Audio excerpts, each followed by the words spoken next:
Мой вам совет. При любых обстоятельствах делайте вид, что на сердце покой.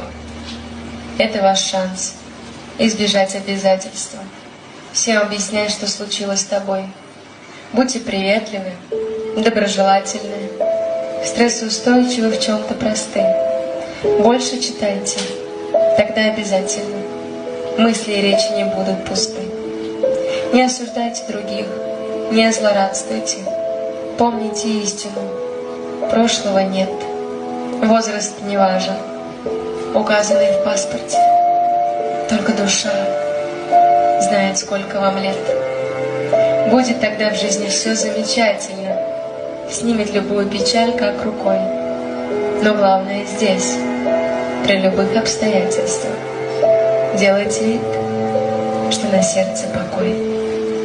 Спасибо.